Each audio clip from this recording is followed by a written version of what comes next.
Good evening, everyone. Welcome back. This is Donna Sharp with Holistic Wellbeing. Thank you so much for joining me here on day 491 of doing these lives. Very excited to be here.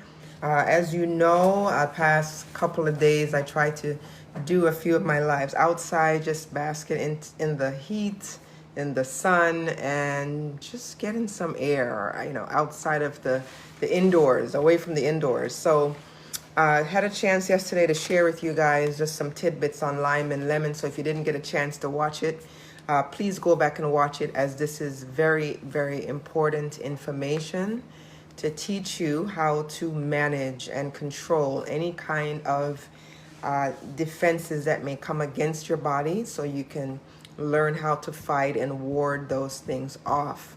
So I'm going to encourage you to please go back and watch it. It's just short tidbits on how you can best utilize lime and lemon to fight off viruses and cleanse the throat and cleanse the nostril and things like that. So go back if you can. Good. Aloha, Mr. Ron. I think I saw you pop up there. So go back and watch that live I did yesterday, because it's vital that you really keep some lemon and limes in your household, because you can do so many things with it, but to know that it actually helps your body at the same time during the season is a great thing. So tonight, we're going to continue again. We're going to go back to our staying at home with our children and understanding how to foster a really good relationship with them, and making sure that they are set and prepared on the right path to succeeding as they become adults. So we covered many things over the past couple of weeks as far as how to create that bond with your children and spending your time wisely. So prayerfully, you have taken this information and actually placed it in practice. If you don't have children of your own, or if you feel they're too old and you can't turn things around to get them to start to learn some of these habits, then share it with cousin, aunts, uncles. There are people all around you, I'm sure, that can possibly use the information. So what we're going to do tonight is speak on learning how to spend money. That we're going to talk about learning how to spend money. And in this particular section, it's going to be broken down into 3 sections. So I'm going to cover the introduction of it. And then after I cover the introduction, we're just going to talk about one of the areas tonight, and we'll cover the other 2 over the course of the next 2 days, the following 2 days after that. So here's what many people understand and know. I want to just sometime make it clear. Sometimes people have a notion of learning how to do things a certain way, or they've instilled with certain values and they became comfortable with certain habits. It doesn't necessarily that those habits mean that they were correct, but that's what they knew and that's what they understood, right? So one of the things a lot of people will tell you, that when it comes to money, it's very, very difficult to save. This is the one fact I think everyone can really agree with. It's very difficult earning and saving money. Now, the major challenge for children is they have to get into the habit of understanding how this all works. Money comes in my hand. What do I do with it? Okay, so, and then the other thing is spending money is easy. So there's a contrast, right? They feel that it's hard to earn and save money, and on the opposite end, spending money is easy. Of course, you get it in your hand. What else am I going to do? It's something that I've always wanted for weeks. Why not? Just go and buy a new pair of sneakers. This is how this works. No, there's a discipline that actually goes along with it. So that's why we as parents have to be there as a guardian for them, to make sure that we're giving them those baby steps that they need before the train runs away. And then by the time you try to fix it, it's too late, right? So major challenge for children is 3 things. Number 1, spending money wisely. What do? Do you purchase a brand new pair of sneakers? I keep going back to that one. That's the norm, right? So do you buy a new pair of sneakers, or do you take a little bit of that and you put it in the bank? Or do you take a little bit of that and you invest it in something, right? So just slowing them down, because the excitement is there, because this is something they're unfamiliar with. So all of a sudden there's money in their hand. They're like, oh my goodness, I can do many things with this. The second thing is record keeping, understanding how to, once they earn the money, how do you record it properly so that you can keep track of what you're spending, right? And the third thing is budgeting. Why do you want to budget? Why is it important to budget? It doesn't matter, right? Just get the money and spend it. Well, you have to budget because when you prioritize things, which is the suggestion, why I would definitely suggest, you want to put what's most important first. Just about 3 days ago, I spoke on the benefit of tithing. Why do you tithe? Why do you give 10%? 10% doesn't seem like, it seems like the world of a difference to someone, but when you really look at it, what's the difference between 10% versus 100%? It's not much of a difference. You know, you take it off the top, you don't see it, and there you go. So those three things, spending wisely, record keeping, and also budgeting, is something that's going to assist the children because that's one of their major challenges right now. Our guidance to our children is to assure that they are practicing the basic principles of good habits. Once they establish those good habits, and it's not going to be difficult to break. They'll have moments where they segue and veer off the road here and there, but for the most part, they'll have the sound system that they need that they can fall back on. So a couple of things to keep in mind. Discipline, you hear me mention the word discipline all the time. Super, super important. When someone has discipline, they'll always fall back on that when it comes to making those decisions. Because as they fall up against the wall to make a particular decision, and they understand the discipline that they had to get them to where they are, chances are they'll fall back on those values that they've learned, right? Second thing is planning. Planning is one of those things that children needs to be, should I say, just rotate a little bit so they can understand that if you plan something now, this is what happens in the future. Or for lack of planning, maybe, then this is the outcome. The other one is restraints, and the fourth one is delayed gratification. We spoke about both of these items already, right? So just keep in mind that you have to stay on top of them. I mentioned a couple of days ago that you don't want to pressure them. You want to give them the room to make those choices because that's the only way that they're going to learn. So here are 3 steps to introducing spending with a good family economy. We spoke about the whole economy thing and the pegboard system, and we spoke about many things over the past 2 weeks. So number 1, children begins buying their own clothes and personal effects. Number 2, introduce to budgets and handling cash. So when they become a certain age, all of a sudden now they're spending their own money. And so they get to make the choices as to what type of jeans do I want? Do I like khakis? Do I like a certain color or a certain style? And it's interesting to watch them. I'll tell you a story. I never forgot the moment when I watched my children go into a store and they started to select their own style. Now, it may not be mommy and daddy style, but they have their own eyes on what just feels and looks good to them. So you have to allow them to flow into that, because that's exact, as long as it's within taste, which a lot of times they are in taste, and just give them the chance to make that decision. So it's a nice transition for them, right? So introduce them to budgets and the handle of cash. And this is the second thing we're going to speak on tomorrow. Today we're going to talk about purchasing the clothes and understanding the personal effects. And then the third is children getting their family checkbook, understanding how to manage a checkbook at home. So we'll speak on that on the third day. So these 3 steps will, number 1, introduce your children in sequence with at least a couple of weeks between each step on how to properly get things done in a particular order, right? And so what this does, buying clothes, it entails telling some children that they can buy their own things, right? And it makes them feel big. When you tell them, listen, I want you to go and purchase your own wardrobe today because here's what you've earned. Keeping in mind the things they already have, maybe not duplicating something, buying something again. Hi, Tanya. Welcome. Thank you for joining. Great to see you. So maybe not telling them to go out and purchase something that they already have, duplicating the clothing that they have in their closet right now, hence wasting money, right? So you may have to walk them through the steps, but encourage them to do it on their own. And you may also even have to be there with them because they're going to ask you for feedback. They'll hold something up and say, listen, Mom, what do you think about this shirt? What do you think about these pants? And they have something they like about it, and you give your 2 cents and you just leave it alone. Let them make their own decision. That's a big step for them because now they're stepping back and they're saying, oh my goodness, my mom is not making this decision for me. Now I have to decide. And sometimes they may even look at you and say, what do you think? Do you really like this one or you like this one? And you're leaving the decision up to them. And they find out the whole point that we spoke about on decision making may not always be as easy as they think. But when they experience it for themselves, then they can appreciate it more, right? So clothing, the second thing is it also tells them that they are smart.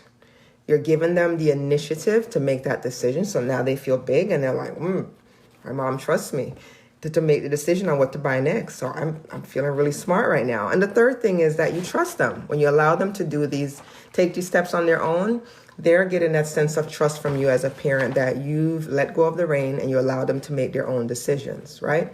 So as children are given these responsibilities, they need to be able to fulfill it. And again, I will say time and time again is when we know something and we're comfortable with something and someone asks your opinion, two things. Don't try to answer for them, right? Because a lot of times they'll try to finish someone else's sentence for them. Try not to answer for them. If they're asking you a question, wait for them to finish and then you give your feedback, right? So in this case, giving them the responsibility that they need to fulfill it is if you're going to put your hands in it and try to tell them, listen, I don't think you should buy those jeans because I don't like those jeans too well. Well, they're asking you for suggestion, but they're not asking you to take control of the conversation. Again, that's the only way that they're going to feel the 3 steps that I just spoke about, feel smart and just feel responsible. So allow them to do it. Parents should calculate how much they need to be able to earn, right? You still have to take them through the process. So parents need to help them to understand parents should calculate how much they need to be able to earn enough money to fulfill it. So how much money do they need to earn in order to acquire a pair of a shirt, slacks, and maybe a pair of shoes, right? They have to kind of understand what they're working with because we just spoke about budgeting, right? So parents should calculate how much they are spending on their children for clothes and personal effects, and then adjust the amount earned through pegs and paydays so that the children can begin purchasing these things themselves. And if you haven't seen the past few lives, we spoke on the peg system. That's where everyone in the family have a particular chore that they're responsible for. And when that chore is completed, the child will put the peg in the hole, showing that they actually completed that task and it's now time for payday. And that's teaching them the structure of financial management. All right. So expect your children will make some purchasing decisions some blips in purchasing decision for a while. It's all right. Because when we're all learning something new for the first time, we have to stumble, we have to fall, because that's the only way we're going to get back up and realize, you know what, I shouldn't have done that. Or I kicked the table. Next time I make sure I walk around the table, I won't kick it again. So we have to go through that growing part of our lives to understand that some things we don't want to do next time and other things worked well and we want to repeat it the following time, right? So minimize this by helping children make a list of what they need for themselves and force them but don't make the decision of forcing them to buy one thing or not buy another. This is, again, a part of the decision-making process. Let them do it. Let them purchase it. Because I tell you one thing, if they purchase something that don't necessarily look good on them, their friends are going to make that painfully clear that that's something that's not going to work for them, right? Because children are very, very honest, and they'll speak the truth to each other. So try not to take control of their situation. So what I'm going to do is read a story to you, as always. If you're joining me for the first time, I've been speaking the past 2 weeks from a book, 3 Steps to a Strong Family. As we are in the process at home and we're around each other and we have all this time, I'm just encouraging family to bond with their children. Doesn't matter what the child of your age is, because this is the moment where you may find that you never really understood your child. It doesn't matter if they're a young adult, elementary, it doesn't matter. You may have this bonding session with them and then look at them and say, you know what? I never knew that that's the colors you gravitated to, or you didn't really like to eat these things. So you're going to learn a lot in the process, but you have to make sure you're incorporating all the things that we've just spoke about over the past 2 weeks. So this book, 3 Steps to a Strong Family, is by Linda and Richard Airy, and it's forwarded by Stephen Covey. And as you know, Stephen Covey is a planner. He teaches you how to plan. So if you hadn't had a chance to take a look at his book, I would encourage you to do that. So I'm going to read this little story to you on from this section. And it basically says, very short, We have a daughter who first purchased after she turned 8 was a pair of $75 jeans. Woo woo! She made that decision, didn't she? I tried to steer her towards less expensive pants and warned her that it was nearly all the money she had, but stopped short of telling her that she'd be sorry or saying, "I'm afraid you're not old enough for this system." She bought them and enjoyed wearing them for a couple of days and then started wishing she had the money to buy some other things she needed. So again, as you're going through and you're covering the prerequisites of understanding how to take the funds that you earn and place it in the right direction, she will already know that with the budgeting process, that you can't just take your entire paycheck and buy one thing that you saw that you like. And really, do you really like it that much? So, but I tell you, before long, she'll understand the decision that she made at that young age, purchasing those $75 jeans, and know that next time when she earns her money, she has to save some for another part of what it is that she's interested in. So the question parents need to ask themselves is, do I want my children making mistakes and learning from them when they're 8 years old and consequences are minor, or when they're 18 years of age and the consequences could hurt them? They have to understand, of course, it's a whole different level. When your children are 18 years of age or older, there's a whole different set of consequences. So you need to make that painfully clear to them, because while they're making those decisions, they have to be conscious and keep in mind that if I do X, Y, Z, this is the result that I'm going to get, right?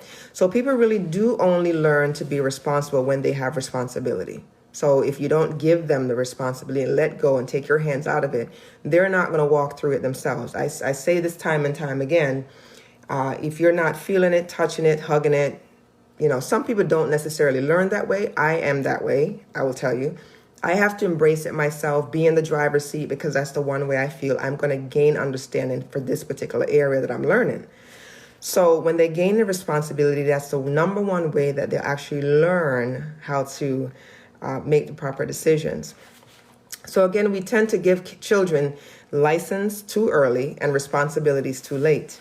As I've always told you guys, a child's frontal lobe doesn't develop until the age of 25. And the frontal lobe is here. I did a whole live series on the brain. This is my 491 day of doing these lives. So it's probably live number 20. I don't know. But I did probably a whole week on the brain. And the frontal lobe right here, it doesn't develop until the age of 25. So how can you expect a child to be an adult at 18? I will say that time and time again. All right. Oh, my children is 18 years of age. I'm just going to kick them out the house. Let them go find their own place. When I first came to America and I heard that, I was absolutely floored. Okay. Absolutely floored. But then, to each his own, we all grow up with different values. In the West Indies, we have a whole different culture that we follow. So, but again, we tend to give our children license too early and responsibilities too late. The middle elementary years is the time that children accept responsibility the most willingly, and the time when mistakes are minor in consequences but major in the children that can learn from them. So the earlier they learn these things, when it becomes later, then they limit and reduce the chances of getting in serious trouble at an older age. So let me hasten to add the turning over the buying of clothes to children needs a few backup systems. Don't plan on them buying very much underwear or Sunday school or too many socks. Those are the essential items, right? They're not going to purchase those things for themselves. Mom and dad may have to purchase that. So I end up giving them like ties and understand as birthdays and Christmas gifts. I've even known to give a pair of socks as Halloween gifts or a Washington birthday gift. So here are a couple of tidbits I'm going to share with you, that I'm going to close on this section, because as I mentioned, this is just the one of 3 I'll be speaking on. And again, like I mentioned, the system that we're learning on tonight is how to spend money wisely. But we're going to break down 2 other sections. Tonight we were speaking about buying their own clothes and what that looks like and how it makes them feel. So that's what we're speaking on tonight. So children will become more conscious of what things cost and thus more respectful of other people's property. It's nice when you're using your own money because now you have a greater appreciation for what mom and dad did. Like I said, the children always thought that money tree was just growing in the back uncontrollably. And when they needed something, we were right there. But then when they get their own money, now all of a sudden the tree falters, right? It needs fertilization. Things aren't flowing as much as it should. And they come to their senses and realize it's not as easy as it looks. Mom and dad really bears a lot of responsibilities. So children will become more conscious of what things cost and thus more respectful of other people's property. Perhaps the most important personal consequence for parents day to day is that children will ask them for money less often. And when they do, parents will be in a position to say, let's help you earn some. Or do you want to take it out of your family bank account rather than figuring out whether they can afford it? When you give them that responsibility, when you place it in this particular context, they're going to think twice when it comes to spending frivolously and also making sure that they budget accordingly. So here's one last story, and then I'm going to close. Back when I turned 8 and first started managing my own money, it was weird because I thought it would be hard to raise my own money and buy my own clothes. But after a while, I got the hang of going out and earning my own money and buying my own clothes. There was one advantage, though. It was that I could buy whatever clothes and shoes and food, anything I would want. 3 questions I asked myself before I buy clothes. Can I afford it? Do I want it? And do I like it? I think buying clothes is fun. Also, managing my own money is great. And this is by Eli. He is 10 years of age. One thing we do have to tell you, if you have more than one child and you start the system, forget about hand-me-downs. We learned that in a hurry from the comments like, can you have it? What do you mean? I know it doesn't fit me anymore, but it cost me $38. I'll sell it to you for $36 right away. We had to have a little lesson on depreciation. So children are smarter than we think. Try not to get over on them. They know exactly how it works. But I tell you one thing, when you organize that structure and you place the responsibility back in their lap, you will understand that they will have a greater appreciation for you later on, and they will take their time when it comes to spending the money because now they're earning the money on their own. So listen, guys, if you love the live that you heard tonight, I'm going to encourage you to please share it with a friend. I do not tag anyone in my lives. I did that once, and just by personal choice, I will not do that again. So if there's someone in your circle that you feel this particular topic pertains to and they can benefit from it, by all means, share it with them. And outside of that, if you love what you heard, please hit the love button. Comment if you've watched a replay by joining after. Please type replay and make sure you place some kind of comments on there so I can get some interactions, because it's hard for me to find out what you're feeling if you don't type any comments in the box.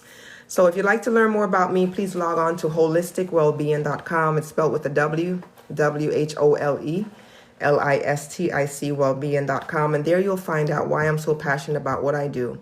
I am your transformational wellness coach, where I teach you how to curtail that mind of yours, right? First of all, understanding your spirit first, because when you believe, I'm a believer in God, when you believe in something, right, it trickles downhill. The mind is adjusted, the nutritional balances come into play, and also your physical body, you're able to work on that accordingly the way you should so that you're living a holistic life and a complete life of vitality. All right, so this is over 30 years of experience, things that I've done and certified in. So I am the person for you. All right, but log on to my website so you can click on the About section and read a little bit about me. There you'll probably get a better understanding of what I do and the experiences I've had over the years and why we're down this road today. But aside from that, I will be back again tomorrow. And tomorrow what we're going to be speaking on is budgets. So tonight we spoke on buying their own clothes, right? Because there's 3 sections we're speaking on tonight as it comes to spending money wisely, buying your own clothes. We'll be speaking directly on budgets tomorrow.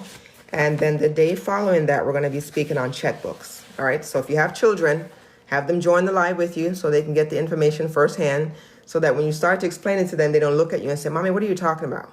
They'll hear it firsthand from me, and you know that they'll probably more apt to doing what someone else tells them to do. That's just how it usually happens with all of us. You tell a family member something, they look at you like you're crazy. A stranger tells them something, then they look at you and they say, oh, let me tell you what so-and-so said. So just have them join the live and chime in and maybe take some notes and just see what they can learn. So Damon, great to see you. So guys, I'll see you back here again tomorrow on day 492 as we proceed with these lives. It's fantastic to see you. I do pray that you are all staying safe. You are always in my prayers every single night. Just make the wise decision. Follow the rules of the country because you want to make sure you keep you and your family safe. So until tomorrow, guys, I will see you then. Did you see that? You saw a nice light. Yeah, I'll see you then. Have a great rest of your evening. I'm going out with a bang. That's what this is. Ciao.